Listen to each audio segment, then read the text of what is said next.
Kayo naman, may itatry lang naman tayong bago, Pilates. Mima, hindi kami sanay na ganyan ka.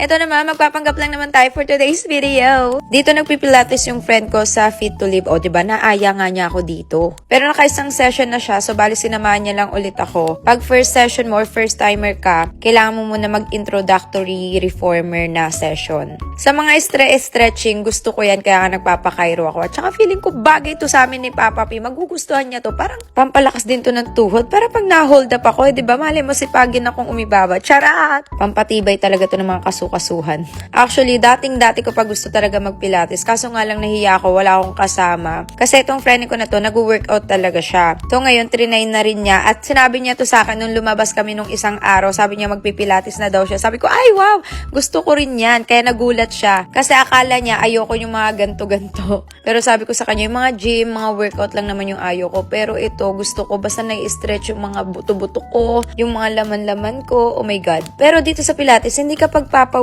kasi kanina hindi naman ako pinagpawisan. Kasi first session pa lang siya kaya medyo madali lang. Pero in fairness, may mga times din talaga nanginginig yung mga legs namin kasi syempre, na-stretch talaga siya para maging flexible ka. Naku, may dadagdag na naman ako sa busy kong schedule, no? Bukod sa nag-golf ako, busy sa business, sa family, lahat na. Actually, mabilis lang naman yung pilates. Mga 50 minutes lang naman siya. So, wala pang 1 hour. Pero syempre, kung may mga dadaanan ka, no? Pag nasagasaan ka talaga ng alak, ay naku talaga. Since CS kasi ako and medyo sumasakit minsan yung likod ko, maganda rin to para sa back flexibility. So, nagbabalak nga kami i-cancel namin yung Pampanga namin kasi nga dapat may tournament sila Papa P doon. Kaso 'di ba may papasok na typhoon. Kaya cancel yung tournament nila Papa P. Kaso may booking na kami doon ng hotel 26 to 30. Pero yung friend ko nagtry na silang mag-email, mag-request kung pwede ba daw nilang i-move yung kanilang booking doon sa reschedule na tournament. Pero ako iniisip ko pa rin kung tutuloy kami or hindi. Kasi gusto ko rin sana pumunta ng Pampanga kasi maganda na mag-chill-chill sa Aqua doon sa ABC Hotel. Maglalaro din sana kami nilalaki ng golf doon tapos dadalhin namin sa Aqua Planets yung mga bata kasi sasama namin yung mga kids. Kaya itatry na lang din namin i-reschedule kasi actually marami rin naman ako gagawin this week. May pupuntahan ako ng binyag ng Friday, birthday ng sister kong panganay sa Saturday. Ang plano dito na sana magsa-celebrate yung sister ko ng birthday niya. Tapos nag-message ako sa kanya